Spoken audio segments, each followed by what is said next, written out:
Hey guys, welcome to my channel. I hope आपको पता होगा कि मैंने प्रीवियस वीडियो में sexual reproduction in flowering plants के कुछ क्वेश्चंस डिस्कस किए थे जो कि आपकी एनसीईआरटी एक्सरसाइजेज में दिए हुए हैं। इस वीडियो में मैं रिमेनिंग क्वेश्चंस डिस्कस करने वाली हूं। So this is the part 2 of your NCERT exercises solution. So let's start. What is triple fusion? Where and how does it takes place? Name the nuclei involve in triple fusion. तो triple fusion के बारे में मैंने अच्छे से discuss किया है अपनी वीडियोस में, जिसमें मैंने डबल फर्टिलाइजेशन के बारे में बताया है। अगर आपने अभी तक वो वीडियो नहीं देखे, so you can go and find it at my channel. I have made a separate playlist for class 12 biology, जिसमें मैंने आपके सारे चैप्टर्स के टॉपिक्स को डिस्कस किया हुआ है, तो आप वहाँ जाकर देख सकते हैं। फिलहाल मैं आपको डिस्क्राइब करूंगी कि ट्रिपल फ्यूजन होता क्या है। सो जैसे आपने देखा होगा कि एम्ब्रियो सैक के अंदर काफ़ी सारी सेल्स अरेंज होती हैं। Okay, so the embryo sac, suppose here is the embryo sac. ये इसका चैलेजल एंड हो गया और ये इसका माइक्रोपाइलर एंड हो गया। चैलेजल एंड पर 3 एंटीपोडल सेल्स होती हैं। ओके, और माइक्रोपाइलर एंड पे 2 सिनर्जिड्स होते हैं और एक एग सेल होती है, और ये तीनों मिलके एग एपरेटस बनाते हैं। और जो मिडल सेंट्रल सेल होती है उसके अंदर 2 पोलर न्यूक्लियाई प्रेजेंट होते हैं। ये पोलर न्यूक्लियाई प्रेजेंट है। तो जो मेल गैमीट होता है, 2 मेल गैमीट्स आते हैं, 2 male gametes come, out of which 1 goes to the egg, okay, and 1 goes to the polar nuclei. तो जो एग के साथ जाएगा मेल गैमीट, वो डिप्लॉयड जाइगोट बनाएगा। ऑलराइट, और जो न्यूक्लियाई मेल गैमीट जाएगा पोलर न्यूक्लियाई के साथ, वो क्या बनाएगा? It will form a triploid primary endosperm nucleus. Alright, तो वो ट्रिप्लॉइड प्राइमरी एंडोस्पर्म न्यूक्लियस बनाएगा। तो this is what triple fusion is. Okay, so triple fusion is the process in which one male gamete fuses with 2 polar nuclei present in the embryo sac. This process takes place inside the embryo sac. तो ये पूछा है where and how does it take place. तो where में आ गया आपके embryo sac के अंदर हो रहा है, ठीक है। When the pollen grain reaches the stigma and stigma finds it compatible भी होना चाहिए pollen grain। जब pollen grain compatible होगा तो pollen grain germinate करेगा, forming a pollen tube from the germ pore, and this pollen tube carries 2 male gametes. On reaching the micropilar end, pollen tube enters the synergids and releases the male gametes over there. One male gamete fuses with the egg cell, forming diploid zygote, and the other male gamete moves to the central cell where 2 polar nuclei are present and fuses with those polar nuclei, forming a triploid primary endosperm nucleus, which will further convert into primary endosperm cell. Okay, so 1 male gamete and 2 haploid nuclei fuse, forming triploid primary endosperm nucleus. So I hope I am clear about this. Moving on to the next question.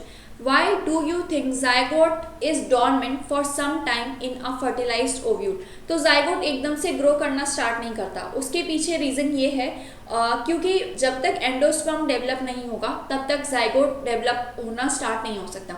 Because endosperm contains the reserve food material that is required for the development of the zygote. So after the zygote has formed by fusion of male gamete and the egg cell nucleus, then it waits for some time or stay dormant for some time because it is waiting for the endosperm to develop first. So सबसे पहले जो development होगा after fertilization वो होगा endosperm का। Endosperm is the reserve food material needed for the growth of the zygote, and it is formed by the primary endosperm cell, जो कि primary endosperm nucleus से बनेगी, which is formed by the triple fusion, जो अभी हमने previous question में पढ़ा है। When the endosperm development is complete, zygote comes out of the dormancy. जब endosperm का development पूरा हो जाएगा तो zygote dormancy से बाहर आएगा और अपना development start करेगा। Okay, so this is the whole story behind the dormancy of the zygote. Why is apple called a false fruit? Which parts of the flower forms the fruit?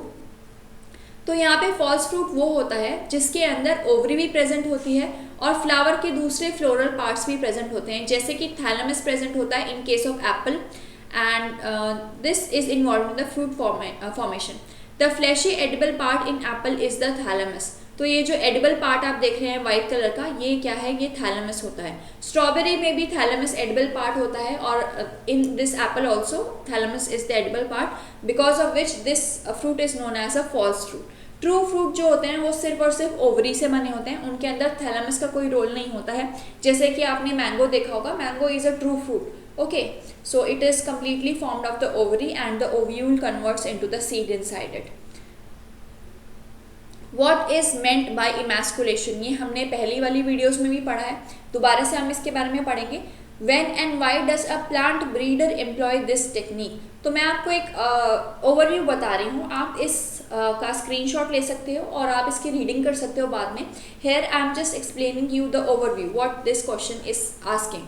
तो emasculation basically part होता है artificial hybridisation का, जिसके अंदर क्या होता है कि जब एक बाइसेक्सुअल फ्लावर प्रेजेंट है जिसके अंदर मेल और फीमेल रिप्रोडक्टिव ऑर्गन्स दोनों प्रेजेंट है, स्टेमन और स्टिग्मा दोनों प्रेजेंट है, तो उसमें से एंथर्स को रिमूव कर दिया जाता है या फिर स्टेमन्स को रिमूव कर दिया जाता है in order to avoid self fertilization. Anthers को रिमूव करने के पीछे का रीज़न ये है कि जिससे स्टिग्मा पर आकर वो पॉलन ग्रेन्स अटैच ना हो जाए और सेल्फ फर्टिलाइजेशन ना हो।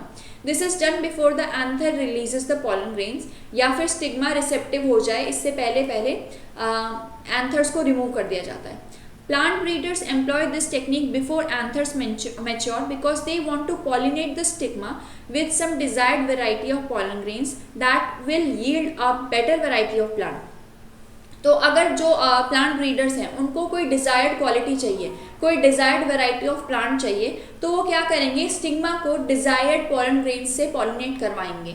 Flowers are usually bagged after removal of anthers. जब एंथर्स को रिमूव कर दिया जाता है, फ्लावर्स जिनके अंदर स्टिग्मा या फिर फीमेल रिप्रोडक्टिव पार्ट है उनको बटर पेपर के बैग से कवर करके रखा जाता है, और जब स्टिग्मा रिसेप्टिव हो जाता है तो उस स्टिग्मा के ऊपर जो भी डिज़ायर्ड प्लांट के पॉलन ग्रेन्स हैं, जो भी डिज़ायर्ड पॉलन ग्रेन्स हैं जो क्वालिटी कैरी कर रहे हैं, जो हम उस प्लांट के नए प्लांट के अंदर चाहते हैं, उनको डस्ट कर दिया जाता है स्टिग्मा के ऊपर।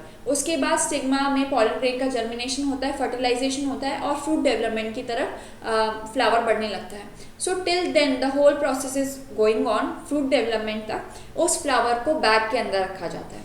ठीक है, तो इमैस्कुलेशन के बाद बैगिंग की जाती है, बट इन सम केसेस जैसे बाइसेक्सुअल फ्लावर में इमैस्कुलेशन किया जाएगा क्योंकि उसमें एंथर्स प्रेजेंट है।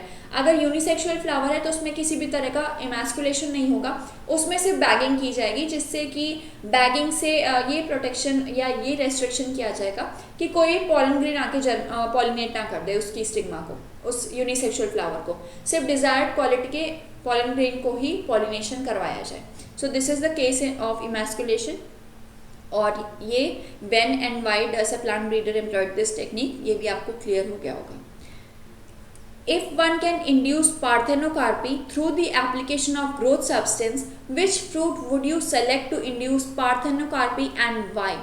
पार्थेनोकार्पी का प्रोसेस क्या होता है, through which fruits are formed without any fertilization and without any seeds. ठीक है, तो कोई फर्टिलाइजेशन नहीं हो रही है, कोई सीड्स फॉर्मेशन नहीं हो रही है, तो इसमें which fruit would I choose if I preferably say, I would preferably be choosing orange, lemon and watermelon because they have a lot of seeds in them. Mostly इनको भी प्रोड्यूस किया जाता है इस मेथड से। इसमें ग्रोथ हार्मोन्स कौन से यूज़ किए जाएंगे, ऑक्सिन्स का एप्लीकेशन किया जाएगा जो कि इंड्यूस करते हैं fruit development without any kind of fertilization और सीड फॉर्मेशन। इसमें किसी भी तरह का फर्टिलाइजेशन नहीं होगा, किसी भी तरह का सीड फॉर्मेशन नहीं होगा। पार्थेनोकार्पी में बेसिकली क्या होगा कि जो फ्रूट्स है वो बिना किसी फर्टिलाइजेशन के बनेंगे, कोई सिंगैमी नहीं हो रही यहाँ पर और कोई सीड्स भी प्रोड्यूस नहीं हो रहे हैं। Okay, so moving on to the next question, explain the role of tapetum in the formation of pollen grain wall. तो माइक्रोस्पोरेंजियम के बारे में हमने पढ़ा था, जो कि एंथर्स के अंदर प्रेजेंट होती हैं। उनके अंदर 4 लेयर कवरिंग होती है, जो होती है एपिडर्मिस, एंडोथीशियम, मिडल लेयर जो कि स्पोरोजीनस टिश्यूज की बनी होती है, और टेप्टम। टेप्टम is responsible for the nourishment of growing pollen grain. जो पॉलन ग्रेन ग्रो हो रहा है उसकी नरिशमेंट के लिए टेप्टम प्रेजेंट होती है। It is also responsible for the release of sporopollenin which makes the exine layer of pollen grain. आपने देखा होगा एक इंटाइन लेयर होती है और एक एक्साइन लेयर होती है पॉलन ग्रेन के बाहर। जो आउटर मोस्ट लेयर होती है वो होती है एक्साइन। जो कि स्पोरोपोलिन की बनी होती है। और स्पोरोपोलिन की एक खासियत होती है कि वो पोलन ग्रेन को हार्श से हार्श, बुरी से बुरी सिचुएशन में भी सर्वाइव करने में हेल्प करती है। और एक जगह होती है जहाँ पे स्पोरोपोलिन प्रेजेंट नहीं होती, उस जगह को बोलते हैं जर्म पोर, जहाँ से पोलन ट्यूब जर्मिनेट करेगी। जब पोलन ग्रेन किसी स्टिग्मा पर पहुंचेगा तो जहाँ से पोलन ट्यूब का जर्मिनेशन होगा उसको जर्म पोर बोलते हैं, और इस जगह पे स्पोरोपोलिन प्रेजेंट नहीं होती है। Moving on to the last question of this NCERT exercises, what is apomixis? What is its importance? तो apomixis का क्या होता है? Process of seed formation without any meiosis and syngamy। कोई भी मियोसिस नहीं हो रही है, मतलब कोई भी रिडक्शनल डिवीजन नहीं हो रही है, कोई भी सिंगैमी नहीं हो रही है, तो it is the process of seed formation. Parthenocarpy जो थी उसमें क्या हो रहा था, फर्टिलाइजेशन नहीं हो रही है और सीड फॉर्मेशन भी नहीं हो रही है, ठीक है, बट फ्रूट फॉर्मेशन हो रहा है by the application of growth hormones like auxins. Apomixis is responsible for the formation of hybrid seed varieties. It is done by treating the female flower by 1 to 2% of dimethyl sulfoxide, जिसको DMSO भी बोलते हैं। तो हम apomixis करा सकते हैं by the application of 1 to 2% of dimethyl sulfoxide. Apomixis produces seeds which are similar or clones to the female plant as they do not undergo meiosis। तो जो फीमेल प्लांट है उसके बिल्कुल सिमिलर क्लोन बनेंगे। तो एपोमिक्सिस को एक type से असेक्सुअल रिप्रोडक्शन भी माना जा सकता है, जिसके अंदर किसी भी तरह की रिडक्शनल डिवीजन नहीं हो रही। तो जो फीमेल प्लांट है, जो भी प्लांट है, उसका जो जेनेटिक मटेरियल है वो आगे पास कर दिया जा रहा है, ठीक है, सीड्स में वही पास हो रहा है और same to same genetic material. So the seeds are the clone of the plant. So this process helps in rapid generation of seeds from a superior और हाइब्रिड प्लांट वैरायटी। तो इससे क्या होगा, कोई भी हाइब्रिड प्लांट है और हमको उसके सीड्स चाहिए, तो हम एपोमिक्सिस के थ्रू उसकी सीड प्रोडक्शन को इंक्रीज कर देंगे और इससे हमारे पास सुपीरियर या हाइब्रिड प्लांट वैरायटी के सीड्स अवेलेबल हो जाएंगे। अब इसका मेन सिग्निफिकेंस जो है वो है कि अगर कोई हाइब्रिड क्वालिटी का प्लांट है तो उसके अंदर मियोसिस नहीं होगा। मियोसिस नहीं होगा तो जेनेटिक मटेरियल का एक्सचेंज नहीं होगा। जेनेटिक मटेरियल का एक्सचेंज नहीं होगा तो जो हाइब्रिड प्लांट के स्पेसिफिक कैरेक्टरिस्टिक्स हैं वो कहीं नहीं जाएंगे, वो एज टू एज सीड में ट्रांसफर हो जाएंगे। Okay, these specific characters transferred as such in the seeds. Alright, so this is all about the video as such, wait a second, such in the seeds। Alright, so this is all about this video। और आज हमने chapter second के almost सारे questions complete कर दिए हैं। एक question बचता है आपका डिफरेंस का, जिसमें आपके कुछ डिफरेंसेस पूछे गए हैं। I would be discussing them in the separate video. For now I have completed all the questions of your exercises, so if you have any kind of doubt then please feel free to comment, okay, comment in the comment box, or you can also mail me at my email ID। I would be very happy to clear your doubts and help you in any way I can, okay। And if you have any suggestion regarding my way of teaching then please you are free to tell me, and please subscribe to my channel, like my video and share this video with your friends so that they can also get some help from me। And thank you very much, thank you for watching my video।